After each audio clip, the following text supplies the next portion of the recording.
Her alarm goes off and she gets up to watch the morning news. Doesn't work no more but tells a lot of stories. Fala, meu amigo, graça e paz seja multiplicado em Cristo Jesus. Que Deus ele continue abençoando a sua casa, a sua família, a sua parentela. Que você reconheça que você é menina dos olhos do Senhor.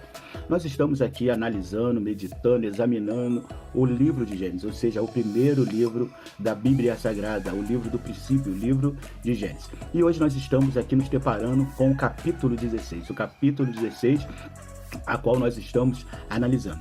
E quando nós chegamos no capítulo 16, nós vamos ver algumas coisas que estão explícitas dentro do todo, ou seja, do verso 1 ao verso 16, nós vamos ver essas coisas bem explícitas. Primeiro, nós vamos ver um momento de descrença, nós vamos ver também um momento de conflito e nós vamos ver um momento de promessa, ou seja, dentro do capítulo 16 está em evidência a descrença, o conflito, mas porém a promessa de Deus. Quando nós analisamos bem, nós vamos ver que existem 5 personagens. O primeiro personagem, ela é Sara. Sara é a esposa de Abraão. E por consequência também o segundo personagem é Abraão. E o terceiro personagem, que eu falo que é a personagem principal desse contexto, ou seja, do capítulo 16, é Agar, a escrava, a egípcia.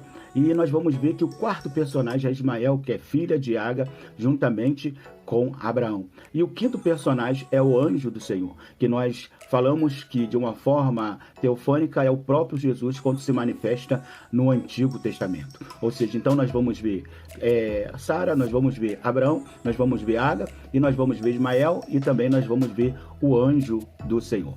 Quando nós dividimos todo o capítulo, ou seja, o capítulo 16 que tem o capítulo 16 que tem 16 também versículos, nós repartimos da seguinte forma. Nós vamos ver do verso 1 ao verso 3 a desconfiança, ou seja, Sara, ela não confia, ou Sarai, ela não confia na promessa do Senhor. Ela dá descrédito, existe uma descrença da promessa de Deus para a vida dela, como também para a vida de Abraão.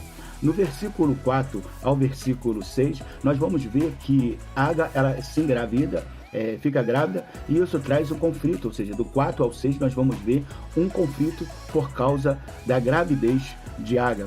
Do verso 7 ao verso 8 nós vamos ver a fuga de Agar por causa do maltrato, da humilhação. Então no verso 7 ao verso 8 nós vamos ver que Agar, ela foge. Do verso 9 ao verso 14, nós vamos ver a promessa de Deus em direção a Agar, ou seja, Deus vê a situação a qual Agar está e faz promessa também para Agar. E do verso 15 ao verso 16, nós vamos ver que é o nascimento de Ismael, ou seja, nós vamos ver que é um começo do cumprimento da promessa de Deus, não para Abraão nem para Sara, mas é o começo do cumprimento da promessa de Deus feita para Agar, que entrou nessa, e ela era escrava, era egípcia, e por não acreditar nas promessas, ou desconfiar das promessas de Deus, Sarai a coloca no meio de uma coisa que não era para ela estar.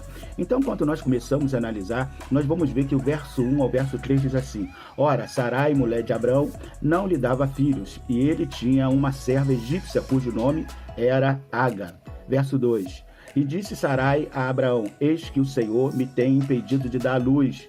Toma, pois, a minha serva, porventura terei filhos dela. E ouviu Abraão a voz de Sarai, ou seja, verso 3: Assim tomou Sarai, mulher de Abraão, Agar egípcia, sua serva, e deu por mulher Abraão, seu marido, ao 10 anos que Abraão habitara na terra de Canaã.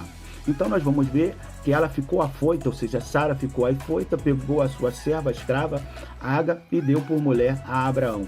E Abraão, ele simplesmente, aceitou a situação, ele se manteve em silêncio, compactuando com aquilo que Agar estava planejando para ambos, ou seja, para os dois. Nós vamos ver que quando a Sarai ela resolve fazer isso, nós vamos ver que ela erra, porque ela não compreendeu que a promessa de Deus não era para terceiro ou para incluir terceiro. A promessa de Deus era pessoal. Nós entendemos que existe a promessa coletiva, mas nós entendemos também que existe a promessa individual. E no caso aqui exposto, nós vamos ver que a promessa era para Sara, como também para Abraão só. Era uma promessa pessoal para o casal, mas não para Ágar. Então, nós devemos entender o seguinte, que Deus ele faz promessa, e muitas das vezes a promessa não é para colocar outras pessoas, terceiros na promessa, é para esperar porque a promessa é pessoal. A segunda coisa é que ela coloca terceiro, né? Ela chama Ágar, que não tinha nada a ver, como se Ágar iria resolver a falta daquilo que Deus tinha prometido para a sua vida. Ou seja, ela perdeu a paciência, ela não quis esperar no Senhor e colocou terceiro. E quando nós colocamos terceiro naquilo que não é para ser posto terceiro, ou seja, é para que nós venhamos nos deleitar no Senhor e esperar com paciência, nós colocamos outra pessoa, pode ser pai, pode ser mãe, pode ser amigo, pode ser doutor, pode ser advogado, pode ser juiz. Isso não vai repercutir o cumprimento da promessa de Deus, porque o projeto de Deus não é o nosso projeto. Nós temos que entender que quando Deus ele faz uma promessa na nossa vida, nós temos que simplesmente esperar. A forma que vai acontecer, isso aí não depende de nós. Não cabe a nós querer questionar, não cabe a nós querermos limitar, não cabe a nós querermos ajudar a promessa a se cumprir. Se Deus ele prometeu, ele vai fazer acontecer. E ela colocou a Ágar, que não tinha nada a ver. E em terceiro lugar, nós vamos ver que ela não esperou o tempo de Deus, né? A Bíblia diz que eles estavam ali aproximadamente 10 anos. Nós sabemos que promessas podem acontecer em 24 horas. Nós sabemos também que promessas podem acontecer em 365 dias. Mas nós bem sabemos também que promessas podem acontecer por anos. Ou seja, pode durar 1, 2, 3, 4, 5, 10 anos. Não importa. Independente da idade que ela tinha, independente da idade a qual Abraão tinha, o importante é que Deus, ele prometeu. E se nós cremos em Deus, que pode fazer tudo e em todos, nós também devemos depositar que o tempo não vai ser empecilho, que o tempo não vai ser obstáculo para que Deus venha agir em nosso favor. Nós temos que esperar simplesmente a vontade de Deus, para que a vontade de Deus venha se estabelecer na nossa vida e que o milagre, ou seja, o cumprimento da promessa venha a acontecer. Nós vamos ver também que a gravidez de Ágar gera conflito. Está aqui no verso 4 ao verso 6. Diz assim: e ele possuiu Ágar e ela concebeu. E vendo ela que concebera, foi sua senhora desprezada aos seus olhos. Então disse Sarai a Abraão: meu agravo seja sobre ti. Minha serva pus em teu regaço. Vendo ela agora que concebeu, sou menosprezada aos seus olhos. O Senhor julgue entre mim e ti. E disse Abraão a Sara: eis que tua serva está na tua mão, vaze-lhe o que é bom aos teus olhos. E afligiu a Sarai, e ela fugiu de sua face. Ou seja, Sarai ela resolveu afligir a Ágar, e a Ágar viu que estava sendo maltratada, humilhada, resolveu fugir. Por quê? Porque agora a Ágar havia estava gerando um filho de Abraão, e ela resolveu menosprezar a Sarai, que era a dona dela, porque a Ágar era simplesmente uma escrava. E ela começou a menosprezar a Sarai, por ter no seu ventre um filho de Abraão. E nós vamos ver que Sarai ela resolve ir contestar e reclamar com Abraão. E Abraão: a serva é sua, você faça dela o que você bem quiser. Ou seja, por colocar uma terceira pessoa, e nesse caso era Ágar, num ato de desespero e não confiança na promessa de Deus, isso trouxe um conflito. Trouxe o conflito da escrava para sua senhora, da sua senhora para sua escrava, de Sara, a esposa de Abraão, para com Abraão, e enfim acabou num conflito a ponto de Ágar, no fim, fugir da face de Sarai. Ela fugir daquele momento, daquela humilhação, daquele maus trato que ela estava vivenciando. Então o conflito foi consequência simplesmente de uma insegurança naquilo que Deus ele poderia fazer. Ela não esperou Deus fazer cumprir, ela colocou Ágar. Então nós vamos ver que houve ali um conflito de hierarquia, ou seja, um querendo ser maior que o outro. Ou seja, quando há conflitos numa relação, um quer falar mais alto que o outro, um quer ser melhor que o outro. Nós vamos ver que teve também uma crise ali matrimonial porque ela foi se queixar com Abraão, e Abraão simplesmente lavou as mãos: sua serva é sua, você faça dela o que você bem entender. Mas ele não teve essa posição quando quando ela cogitou em dar Ágar por mulher para ele. Ele se manteve quieto, mas ele não teve uma voz ativa. Porém, agora o conflito estava exposto e ele resolveu simplesmente lavar a mão. A serva é sua, faça conforme você quiser. E nós vamos ver então que houve também um conflito matrimonial. E sempre quando nós colocamos as pernas, né, quando nós colocamos os braços no lugar das pernas, nós queremos andar na frente das promessas do Senhor Jesus, nós vamos ver que sempre haverá conflito. E esse conflito pode ser na área familiar, pode ser na área matrimonial, pode ser em todo sentido. Há que acontecer um conflito. Nós vamos ver que houve também um conflito ali pessoal, porque Ágar se sentiu humilhada e Sarai se sentiu menosprezada. Então, mexeu com o sentimento, mexeu com os brilhos. E isso é muito importante nós compreendermos para que nós não venhamos de forma nenhuma tomar a frente de Deus, porque uma vez que nós venhamos tomar a frente de Deus, os conflitos, ele vai acontecer com toda certeza em nossas vidas. Então nós vamos ver aqui no verso 6 que está escrito assim: está bem, Ágar é sua escrava, você manda nela, faça com ela o que você quiser. Aí Sarai começou a maltratá-la, tanto que ela fugiu. Então nós vamos ver o seguinte, nós vamos ver que Ágar resolve fugir. E muitas das vezes na nossa vida, diante de situações complexas, nós também fugimos daquele ambiente, nós fugimos daquela situação. Nós preferimos não enfrentar, nós preferimos sair fora daquela situação. A situação, o ambiente ali era um ambiente de humilhação. E muitas das vezes nós não aguentamos também o ambiente de humilhação e resolvemos sair, fugir. Muitas vezes nós saímos do nosso casamento porque não nos sentimos mais bem, nós nos sentimos num estado de humilhação. Muitas vezes nós saímos da igreja a qual nós congregamos porque nós nos sentimos humilhados, né? A reação nossa é simplesmente sair daquele ambiente, sair daquela situação, sair daquele lugar. A fuga muitas vezes não é boa, a fuga muitas das vezes atrasa, né? Aquilo que Deus ele tem para fazer na nossa vida. É claro que o ambiente ali era um ambiente muito hostil, era um ambiente a qual ela era escrava, era um ambiente a qual ela estava sendo maltratada, humilhada, era um ambiente a qual ela estava gerando um filho, a qual aquele filho também não lhe pertencia.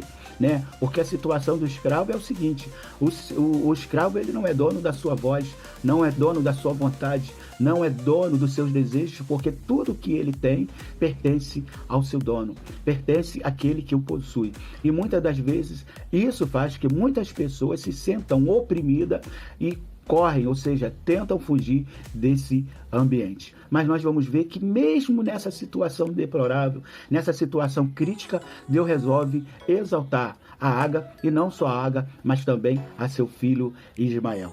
O verso 7 ao verso 11 diz assim, né? Mas o anjo do Senhor encontrou no deserto perto de uma fonte que fica no caminho de Sui e perguntou: Ágar, escrava de Sarai, onde você vem e para onde você está indo? Estou fugindo da minha dona, respondeu ela. Então o anjo do Senhor deu a seguinte ordem: volta para a sua dona, seja obediente em tudo. E o anjo do Senhor disse também: eu farei com o número dos seus descendentes seja grande, eles serão tantos que ninguém poderá contá-los. Você está grávida, terá um filho e porá o nome de Ismael, pois o Senhor te ouviu seu grito de aflição. Ou seja, o anjo do Senhor, que é de uma forma teofânica que nós dizemos, que é a manifestação do próprio Jesus no Antigo Testamento, faz questão de falar: eu tenho ouvido o seu grito, eu tenho ouvido a sua aflição, então eu vou intervir. Nós vamos ver que Ágar já tinha fugido, né? Ela estava no deserto, próximo de uma fonte. E nós vamos ver o seguinte, que o anjo do Senhor a encontra. Ou seja, muitas das vezes nós estamos sem direção, mas Deus sabe que o nosso coração é um coração voltado ao bem. Mesmo que muitas das vezes nós venhamos a pecar no termo de errar, mas o Senhor ele conhece que o nosso instinto, a nossa vocação, a nossa índole, é uma índole que quer agradar a Deus, apesar das consequências. E a Bíblia diz que o anjo do Senhor a encontrou. Ou seja, o anjo do Senhor está sempre à procura daquelas pessoas que precisam do auxílio do próprio Senhor Jesus Cristo. E a Bíblia diz que o anjo pergunta para Ágar: Ágar, da onde você veio e para onde você vai?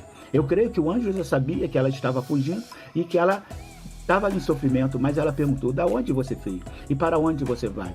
Muitas das vezes na nossa vida nós temos que também fazer tal questionamento a nós mesmos. Nós temos que colocar o nosso retrovisor na frente, dar uma olhada para o nosso passado e nós vermos se vale a pena realmente retroceder ou voltar para trás. E nós temos que ter também uma visão da nossa frente, da nossa dianteira. O que nós queremos? O que nós queremos fazer? Qual é o nosso objetivo? Um ser humano, ele não chega a lugar nenhum se ele não souber o seu passado e se ele não tiver uma menção daquilo que ele quer no seu futuro. Pessoas estão paradas, estagnadas, pessoas são parasitas porque elas não sabem valorizar da onde elas saíram e elas não sabem mensurar para onde elas vão, elas não têm objetivo.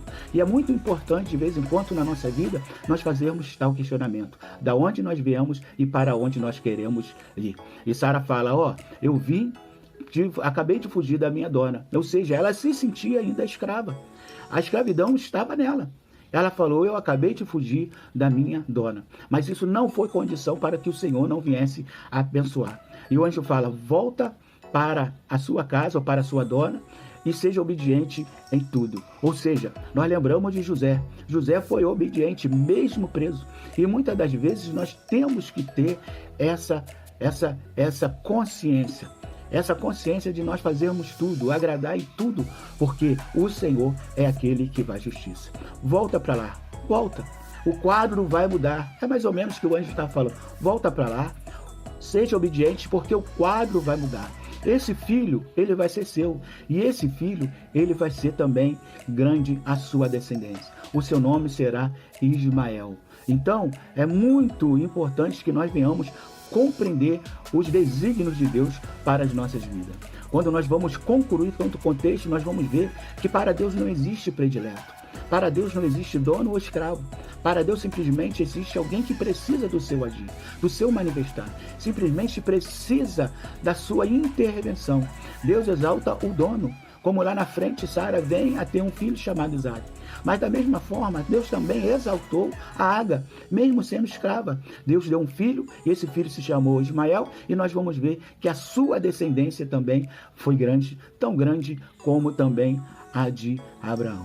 Então nos coloquemos no lugar, mesmo que esse lugar, muitas das vezes, seja um lugar de humilhação, mesmo que muitas das vezes, esse lugar seja um lugar de que as pessoas nos maltratam, mas o Senhor, Ele vai nos dar vitória. E que Deus ele possa abençoar a nossa vida, não só hoje, mas para todo sempre, e lembrando a você que é só vitória.